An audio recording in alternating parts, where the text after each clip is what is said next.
Sebelum nonton video ini, dipastikan jangan sedih, jangan baper. Oke, selamat menonton. Assalamualaikum Tuan Putriku, dimanapun kalian berada. Jangan lupa like, ya, subscribe, komen, dan sebarin ke sosial media kalian. Oke, selamat menonton Tuan Putriku. Love you. Halo, assalamualaikum warahmatullahi wabarakatuh Tuan Putriku. Kembali lagi di channel YouTube saya.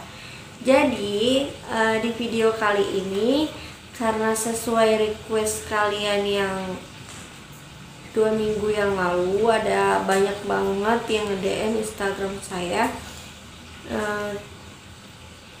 Kak, buat dong video tentang cerita si Abang Rafa dari dalam perut sampai lahiran. Jadi jadi baru sekarang saya buat videonya, oke? Jadi jangan lupa yang baru mampir ke channel saya, jangan lupa like-nya, subscribe, komen, dan sebarin ke sosial media kalian agar saya makin semangat buat video ini. Oke, langsung aja ya ke videonya. A few moments later. Jadi dulunya itu saya itu kan menikah pada tanggal 4 Mei 2017 kan. Jadi kurang lebih sekitar 5 bulanan gitu ya, 5 bulanan atau 7 bulanan, 5 bulan kosong. Dan bulan ke Februari, pada bulan Februari 2018 itu saya telat. Nah, saya juga nggak sampai kepikiran gitu ya, nggak kepikiran bahwasannya itu telatnya itu lagi hamil atau misi gitu ya. Karena emang dulunya itu emang saya kalau lagi haid emang sering telat. Jadi sekitar bulan Maret, bulan 3 itu sama sekali juga saya belum haid. Nah, jadi di bulan Maret itu saya juga belum haid sampai bulan 4. Nah, di bulan keempatnya itu bulan April. Di bulan April itulah saya memutuskan untuk beli test pack. Tapi di bulan 4 itu saya itu belum belum ada ngasih kabar gitu sama keluarga ataupun sama suami mau beli test pack, karena pada bulan April itu saya nggak haid. Soalnya takut mau dibilang mau beli test pack, takut hasilnya itu mengecewakan keluarga gitu kan. Jadi saya memutuskan untuk beli test pack itu sembunyi-sembunyi. Dan saya beli test packnya itu sehabis pulang kerja. Kebetulan saya itu dulu kerjanya itu di counter. Jadi saya memutuskan waktu itu beli test pack itu habis pulang kerja, dan hasilnya itu, dan saya pakai test packnya itu pagi harinya. Jadi saya belinya sore, terus paginya itu saya pakai, dan hasilnya itu benar-benar ternyata 2 garis. Jadi awalnya sih gimana ya, takut ini bener gak sih, atau akurat gak sih ini hasilnya gitu kan. Terus 2 hari kemudian saya memutuskan untuk beli test pack lagi. Tapi hasil test pack yang pertama itu saya belum ngasih tahu siapa-siapa, cuman saya sama Allah aja kalian tahu. Dan 2 hari kemudiannya saya beli test pack lagi, beli test pack 2. Jadi saya tes 2 kali tapi nggak secara langsung gitu ya, nggak secara dalam satu hari itu 2 kali. Jadi hari ini saya pakai lagi, terus besoknya saya tes lagi yang satunya lagi, dan benar-benar hasilnya ternyata dua-duanya itu jadinya itu positif dan 2 garis guys. Di situ saya tuh gimana ya, merasa terharu, senang, bahagia, tapi di sisi lain juga merasa kayak sedih atau gimana gitu ya. Karena di sisi lain pada saat itu emang benar-benar mana ya, kalau kemarin sih emang bilang di sisi lain itu suami belum siap untuk mempunyai momongan gitu ya. Soalnya kepada saat itu juga dia kan anak pertama gitu ya, anak tunggal, dan dia itu mempunyai tanggungan gitu ya. Jadi ya belum siap lah gitu. Makanya itu ketika saya tes ternyata hasilnya itu 2 garis, dan ya sebenarnya sih bahagia gitu ya. Dan bulan berikutnya barulah saya kasih tahu sama suami dan keluarga bahwasanya saya itu hamil guys. Ya pada awalnya sih emang siapa sih yang gak senang, siapa sih yang gak bahagia gitu ya. Karena mungkin di luar sana itu banyak sekali orang-orang yang menginginkan suatu omongan gitu kan. Dan kebetulan juga waktu pas saya mendapatkan 2 garis itu, saya juga kosongnya itu hampir kurang lebih 7 bulan gitu kan. Dan di saat itu juga dulu awalnya itu ada suatu orang yang sempat ngomong di depan saya dan di belakang saya. Mereka tuh bilang mereka tuh bilang saya itu mandul, susah hamil, apa segala macam. Padahal di sisi lain itu saya itu baru berumah tangga itu sekitar 5 bulan guys. Tapi mereka itu ucapannya itu benar-benar ya pada saat itu benar-benar ya gitulah. Dan awal tahun 2018 Allah menjawab semuanya, dan di bulan 4-nya saya memberi kabar sama keluarga, sama suami bahwasannya saya positif hamil. Dan jadi langsung saya cek ke bidan, dan ternyata itu usia kandungan saya itu ternyata udah 4 bulan, memasukin 4 bulan.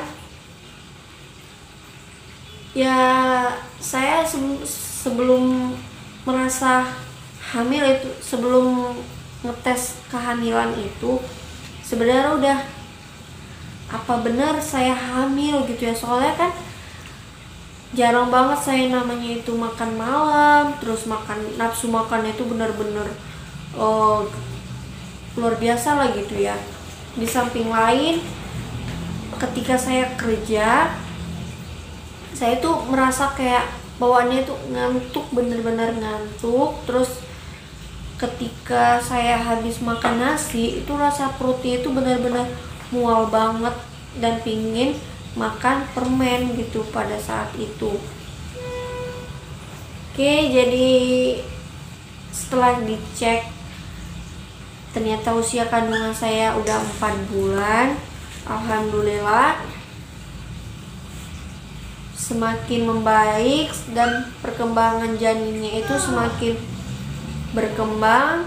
Jadi benar-benar waktu pada masa kehamilan itu emang nafsu makan sayangnya itu benar-benar luar biasa banget, bawaannya mau makan aja gitu kan.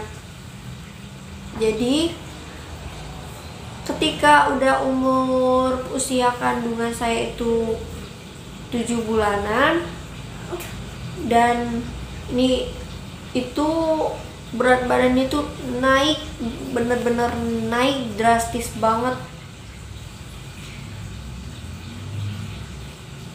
Berat badan saya itu naik drastis banget dari yang sebelum hamil itu 45, terus naik lagi sampai sekitar 7 bulanan itu saya berat badannya itu 65 kilo guys. Jadi ini foto yang di sini itu saya hamil lagi 7 bulanan, dan setelah makin lama makin berkembang janinnya alhamdulillah sehat, si abang Rafanya juga sehat, semuanya sehat alhamdulillah. Dan memasukin bulannya kelahiran si abang, yaitu bulan November, itu kan hari perkiraan lahirnya si abang Rafa itu tanggal 25 November 2018. Tapi ternyata si abang Rafanya itu anteng banget, bener-bener anteng banget dia di dalam. Gak ada rasa sakit, gak ada rasa apa-apa, itu bener-bener anteng banget, dia tuh gak mau keluar. Ya pokoknya gitu deh. Tapi ketika bulan akhir Novembernya, tanggal 30 November itu ya, saya mengalami yang namanya diare guys. Nah di situ benar-benar perut saya tuh benar-benar mules banget, bolak-balik pup ke kamar mandi, terus semua kebetulan saya itu kan dulu tinggalnya sama orang tua, ada kena hamil tua, orang tua saya tinggal sama saya gitu ya. Jadi orang tua bilang, oh mungkin mau lahiran itu, soalnya kan udah bulannya gitu kan. Benar-benar bolak-balik ke kamar mandi, bolak-balik pup, benar-benar lah mules banget. Itu pada saat itu perut saya benar-benar mules banget. Dan setelah itu saya kontrol lagi ke bidannya, ini kenapa kok mules-mules aja gitu kan, diare, bolak-balik ke pup, ke kamar mandi. Terus si bidannya bilang, ya udah kita tunggu aja, coba kalau si bayinya itu nggak mau keluar selama seminggu, nanti kita rujuk ke rumah sakit. Nah setelah itu dikasih tuh dokternya, dikasih lagi tuh tambahan vitamin dan obatnya untuk biar nggak diare gitu kan, soalnya bolak-balik banget diarenya, bolak-balik ke kamar mandi untuk pup. Jadi itu saya diarenya itu kurang lebih 3 hari pada saat itu. Jadi setelah saya berobat ke bidannya lagi untuk kontrol, terus saya tetap masih diare. Dan itu hari perkiraan lahirnya itu juga sudah lewat dari hari perkiraannya dan sudah lewat seminggu. Oleh kan kata bidannya kemarin itu kontrol, kalau udah lewat seminggu ya udah nggak apa-apa, kita rujuk aja nanti, atau ngambil gimana, kita rujuk ke dokter, ke rumah sakit. Jadi nanti dokter yang menentukan mereka itu ngambil tindakan gimana, apakah bisa normal, apakah bisa tindakan operasi sesar. Oke, jadi pada tanggal itu, tepatnya pada tanggal 6 Desember, saya kontrol lagi ke kliniknya itu Itu saya kontrolnya itu minta surat rujukannya itu malam-malam. Kebetulan saya bisanya malam, jadi saya kontrol pada malam itu ke kliniknya, minta rujukan ke rumah sakit. Nggak ada. Jadi nggak ada tanda-tanda mau mules, mau keluar atau gimana. Anteng-anteng aja sih abang Rafanya. Emang masa kehamilannya si abang Rafa juga itu kayak udah kayak nggak ada hamil gitu. Jadi makan apa aja hayu, apa aja juga hayu gitu ya. Nggak kayak hamil, mungkin orang hamil mual, bolak-balik muntah atau apa gitu ya. Ya kalau saya mah hamilnya alhamdulillah biasa aja gitu, kayak tetap melakukan aktivitas biasanya gitu. Jadi tanggal 6 Desember itu saya minta surat rujukan untuk ke dokter atau ke rumah sakit. Jadi saya itu milih rumah sakit Hermina pada saat itu, Hermina Ciruas Serang Banten. Lalu pada tanggal 7 Desember 2018 saya pagi itu pergi kontrol sama orang tua saya. Perginya itu pagi. Awalnya sih emang kontrol, soalnya kan dibilang bidannya itu yang di klinik itu, ya udah kita rujuk aja ke rumah sakit, kontrol dulu, tanya sama dokter gimana baiknya, apakah mau tindakan normal atau operasi gitu kan. Ya udah saya pergi aja gitu kan, pagi-pagi selesai sarapan sama orang tua saya pergi ke rumah sakit. Dan itu di rumah sakit emang bener-bener antrinya luar biasa, banyak banget pada saat itu. Dari jam setengah 9 sampai jam 11. Jadi jam 11 siang itu saya ketemu sama dokternya, dokter kandungannya. Lalu dokternya itu ngecek kesehatan kandungan saya, dan di situ dokternya mengatakan bahwasannya ketuban saya itu udah mulai kering, guys. Dan di situ saat itu juga dokter mengatakan harus mengambil tindakan operasi pada hari itu juga. Dan di situ saya tuh merasa benar-benar takut banget, khawatir. Soalnya dengar kata-kata operasi itu benar-benar takut banget gitu kan. Cuma sampai keringat dingin, gemeteran badannya. Dan setelah konsultasi lagi sama dokternya itu kan harus ngambil tindakan hari itu juga. Maka semua pendataan, kayak semua data-data harus didata ke rumah sakit untuk dirawat inap dan untuk pendataan ngambil tindakan operasi. Jadi sebelum ngambil tindakan operasi itu, ceritanya itu karena saya tuh takut gitu kan, khawatir. Jadi setelah periksa ke dokter itu saya pingin rasanya itu perutnya itu bener-bener mules banget, sakit perut, pingin pup. Tapi ternyata itu enggak pup, guys. Sampai saya bilang apa mungkin mau normal atau gimana ini mules gitu kan. Tapi ternyata enggak, cuman kayak takut gitu mungkin ya. Dan karena mules, perutnya itu mulesnya hilang nimbul, tapi ternyata si abang Rafanya tetap anteng aja di dalam perut. Ya udah sambil berjalannya waktu, ya saya sama orang tua saya ngisi pendataan lah gitu ya, ngisi data-data untuk rawat inap dan ngambil tindakan operasi. Jadi didata, terus dicek kesehatannya, dicek darahnya diambil, terus cek gula, tensinya segala macam semuanya dicek.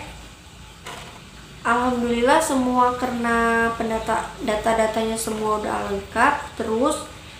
Terus perawatnya juga terus datang untuk untuk nyuruh ke lantai 2 kalau nggak salah itu dulu, untuk ambil rawat inap untuk ke ruang operasinya. Terus saya sama orang tua langsung ke atas untuk ke ruang rawat inapnya itu. Terus suami saya datang, terus ya udah setelah itu saya masuk ke ruang rawat inap. Jadi setelah saya masuk ke ruang rawat inap itu, saya udah nggak ketemu lagi tuh sama orang tua saya dan sama suami, soalnya mereka nunggunya itu di di luar. Terus saya ganti baju di ruang rawat inap itu, pakai baju bener-bener pakai baju operasi kayak di film-film itu guys, pakai baju operasi warna hijau. Terus ya kayak gitu dah, pakai baju operasi warna hijau bener-bener kayak di film-film itu. Saya masuk ruang rawat inap itu pukul 3 sore, maaf. Saya masuk ke ruang rawat inap itu pukul 3 sore. Tapi saya di ruang rawat inap itu nggak langsung ngambil tindakan operasi, soalnya waktu pada saat itu banyak banget orang yang mau melahirkan, jadi saya mesti ngantri. Jadi saya di ruang rawat inap itu ya rasanya tuh pingin tidur, tapi matanya tuh nggak bisa ditidurin gitu, karena masih cemas gitu ya, cemas, rasa takut, khawatir segala macam semuanya jadi satu lah. Oke, jadi sekitar pukul 5 perawatnya datang untuk infus tangan saya. Udah mulai perawatnya datang ngambil tindakan infus, karena saya itu nggak pernah namanya masuk rumah sakit, nggak pernah diinfus sama sekali. Rasanya itu diinfus itu benar-benar nyari uratnya itu sakitnya benar-benar luar biasa banget. Jadi karena saya di samping itu juga setelah udah diinfus, saya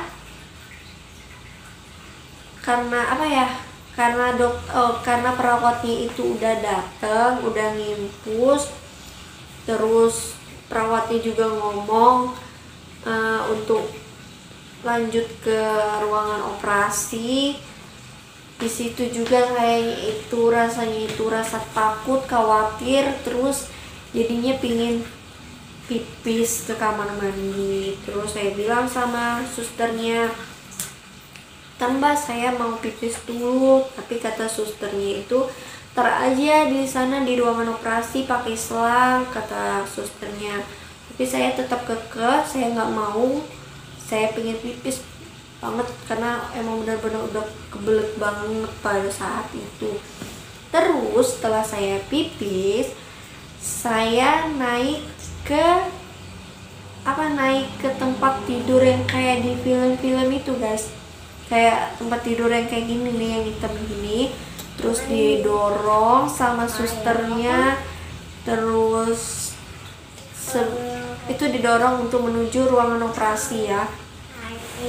Terus saya dicek lagi kesehatan kandungan si abang Rafanya, semuanya detak jantungnya apa segala macamnya itu normal, pokoknya masih normal, masih sehat gitu kan.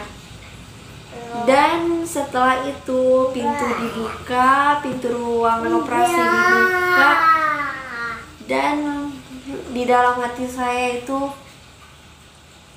oh jadi ini ruang operasi mirip ya sama yang kayak di film-film itu. Dan di dalam ruangan operasi itu benar-benar apa ya, nggak semuanya cewek guys. Jadi ada dokternya itu, kebetulan dokter kandungan saya itu cewek, dokter anestesisnya sama dokter anaknya itu adalah dokter cowok. Jadi di saat itu saya gini, oh iya ada juga cowok gitu kan. Pada ya nggak heran lagi gitu ya, ada yang banyak yang cowoknya. Soalnya karena kemarin juga saya pernah sharing-sharing sama keluarga saya bahwasanya emang waktu pas kalau emang mau normal ataupun operasi gitu ya, tetap ada dokter cowok atau perawat cowoknya yang masuk. Jadi pada saat itu ya nggak ada rasa-rasa malu atau apa gitu ya. Ya udahlah ya, dalam hati saya ya udahlah mau gimana lagi gitu kan. Yang penting si Abang Rafa lahir dengan sehat, dengan selamat semuanya. Ya udah gitu. Tapi pada saat itu setelah udah masuk ke ruangan operasi gitu kan, terus saya bilang sama dokternya, dok saya flu, batuk. Soalnya kan emang pada saat itu bener-bener batuk saya itu bener-bener lah luar biasa banget batuknya itu, sakit banget tenggorokannya. Dan setelah itu dokternya pun mulai suntik anestesis di mana ya, di ini yang di punggung belakang itu anestesis ya. Jadi mulai suntik bius itu, dan dokternya juga bilang coba gerakin mbak, kakinya masih ada udah rasa kram atau gimana gitu kan. Dan di situ juga saya merasa seperti udah tubuh saya udah mulai lumpuh, kaki saya nggak bisa digerakin lagi guys. Jadi bagian badan ini sadar, terus bagian bawah itu udah nggak sadar lagi dan nggak bisa digerakin lagi. Dan disitulah operasi dimulai, itu sekitar jam 5 sore, jam 5 lewat 10 sore itu udah mulai operasi.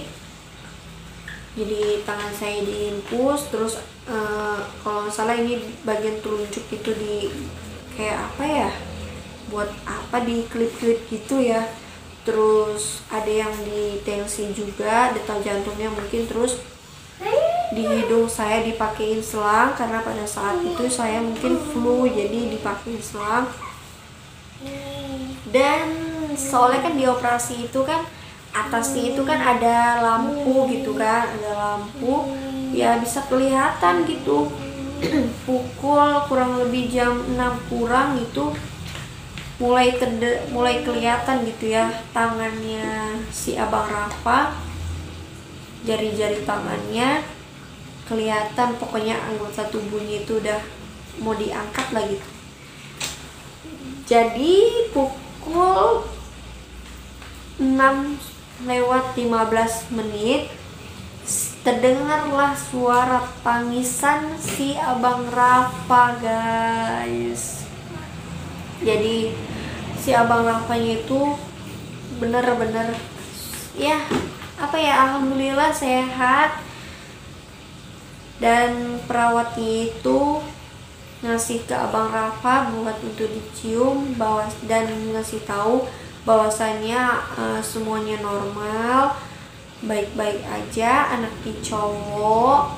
Alhamdulillah banget. Di situ saya merasa terharu banget karena apa ya, semuanya itu Allah itu ngabulin doa saya. Karena jadi sebelum si Abang Rafa dinyatakan, jadi sebelum si Abang Rafa itu diketahui jenis kelaminnya, bahkan sebelum si Abang Rafanya itu saya belum hamil si Abang Rafa, emang apa ya, emang doanya itu pingin banget punya anak laki-laki karena pingin dia bisa apa ya, dia bisa melindungi saya, menjaga saya gitu kan.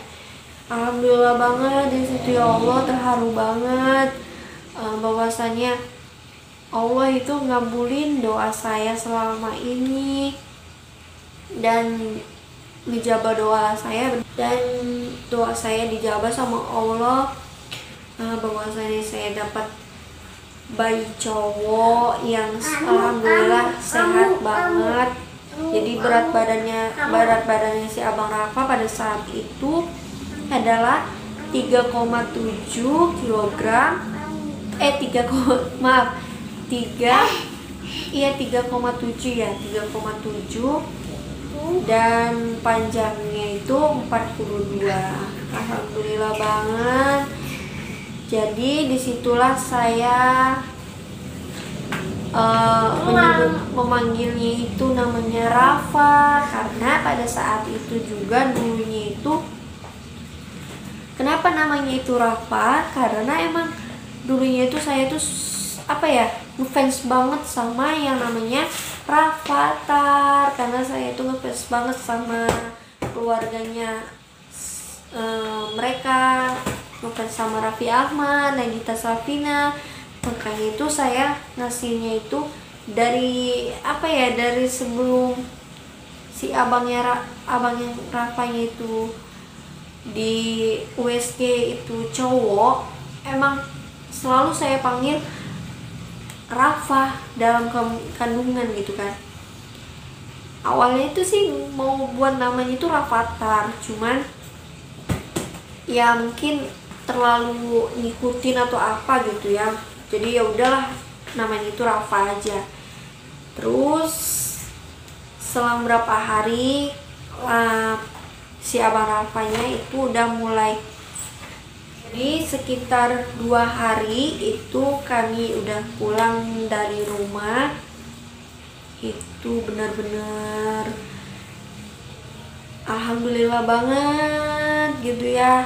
Saya pada saat itu ya benar-benar masih belum pulih ya, soalnya masih perih banget perutnya, soalnya setiap batuk itu benar-benar perut itu benar-benar sakit, jahitannya benar-benar masih sakit. Ya alhamdulillah si abang Rafanya sehat walafiat, dan beberapa hari kemudiannya si abang Rafa itu resmi diberi nama Muhammad Rafa Ar-Rasyid. Jadi artinya itu Muhammad itu artinya terpuji, sedangkan namanya Rafa artinya itu kaya, ya kaya, ganteng. Terus Ar-Rasyidnya itu Ar-Rasyid itu kemarin itu bayi yang cerdas, pintar gitulah. Jadi alhamdulillah banget, punya ya itulah namanya Muhammad Rafa Ar-Rasyid. Jadi ya pokoknya itu dia ceritanya, dan kalau diceritakan panjang itu sampai sekarang ini benar-benar perjalanan abang Rafa itu udah banyak banget gitu ceritanya. Dari yang dianya itu dulunya lahirnya kan di Hermina Ciruas Serang Banten, terus pindah lagi ke Rangkas, terus pindah lagi ke Bogor, sampai sekarang ini kami tinggal di Wonosobo. Pokoknya ya kalau diceritain semuanya itu perjalanan si abang Rafa dan saya itu benar-benar sangat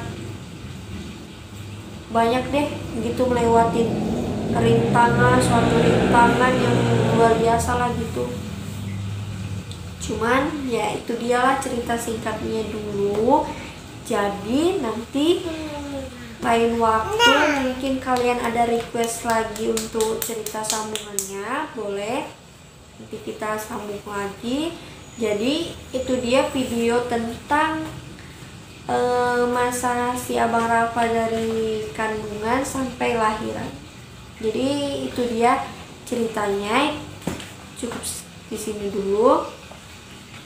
Jangan lupa tetap support channelnya kami, tetap like, yang belum like videonya di like, di subscribe, di komen, dan diberi saran apa lagi yang akan kami buat videonya. Terus jangan lupa juga share ke sosial media kalian agar mungkin